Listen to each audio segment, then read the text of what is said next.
There's no turning back.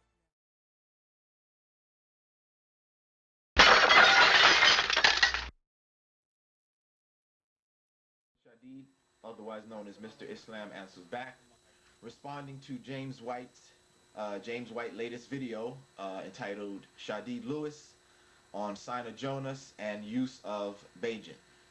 Now, for those of you who've seen the video footage that he played of the debate that I was in with David Wood, if you heard, although the sound quality was not good, you heard very clearly that I did not, I repeat, that I did not say that Soma means only living body. This is what you asserted, Mr. White. You said that I said that Soma only means living body, and the video footage shows that I did not say that. The quote that I used from Michael Baigent did not say that. So therefore, I stand by what I said. Stop lying, because I did not say that Soma only means living body. Okay? Now, just to address a quick point that you started off at the beginning of your video about racism, that the statements about racism have nothing to do with it. In actuality, although this topic is not directly about racism, yes, racism has a lot to do with it.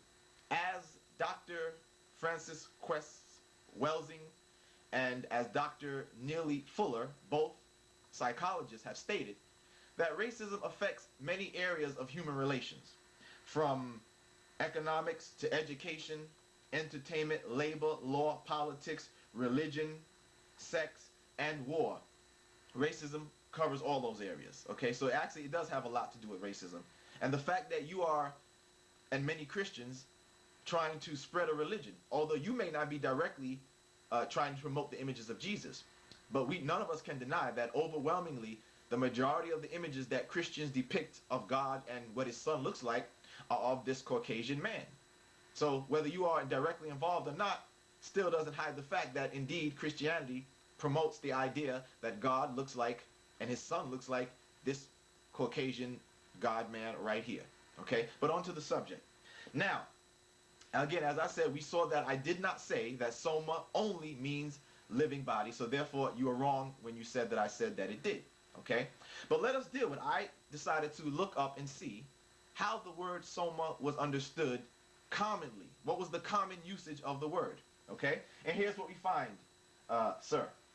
In the Encyclopedia of Alternative Medicine, okay, it says that from the word, we're looking up the word here, somatics, okay, and it says definition, somatics, from soma, a Greek word for living body, okay, that's there.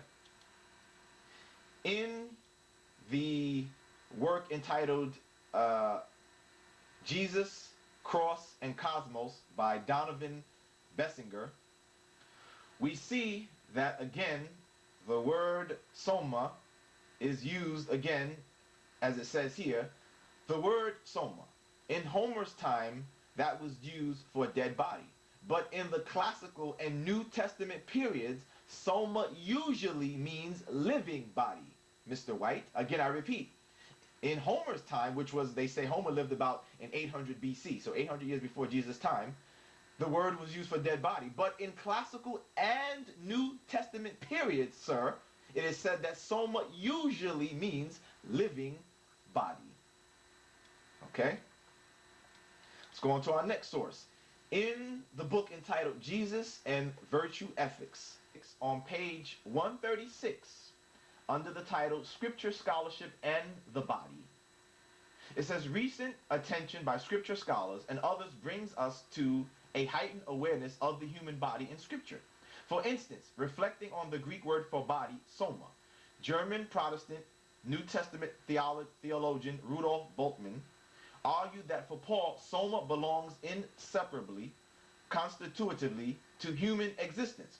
The only human existence there is, even in the sphere of the spirit, in somatic existence.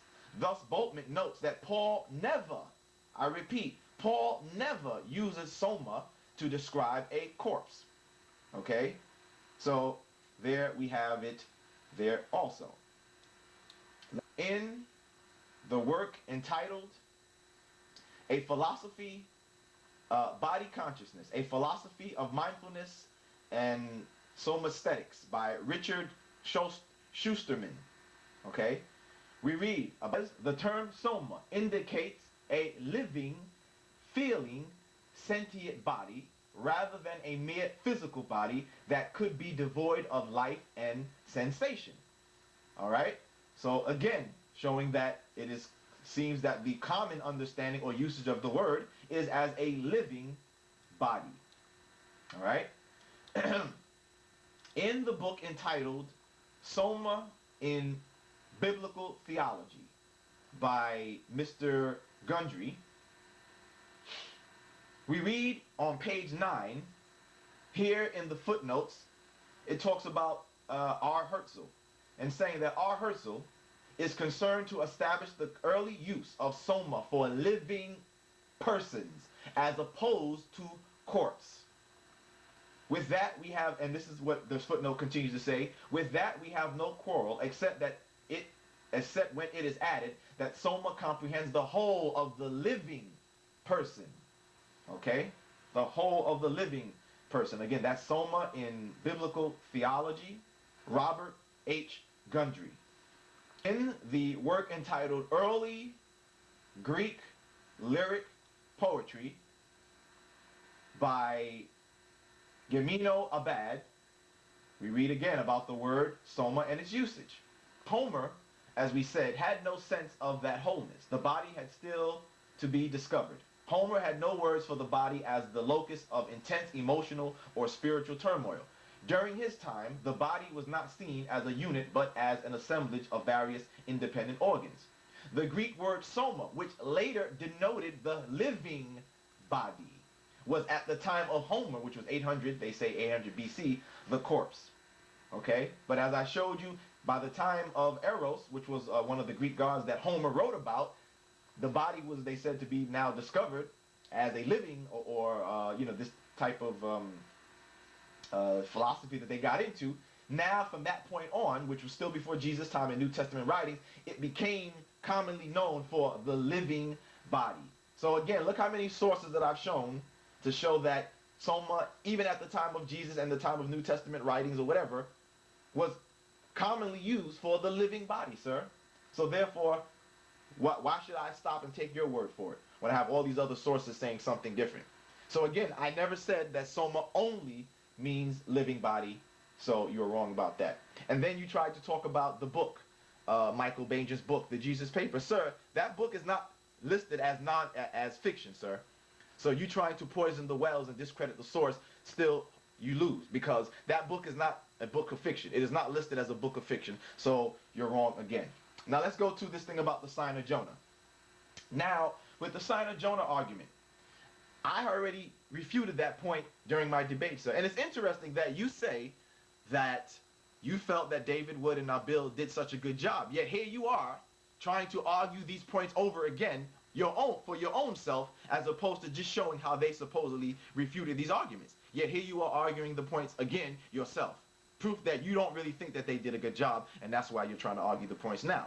But let us talk about the Sign of Jonah, how I refuted it already. Now, you were saying that in Matthew chapter 12, verse 38 through 40, that Jesus talks about the Sign of Jonah, and he talks about 3 days and 3 nights.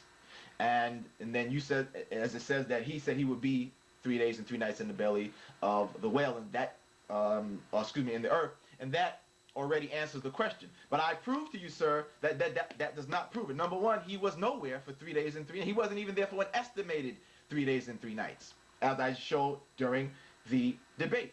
All we have is only 1 day during the day Saturday and 2 nights.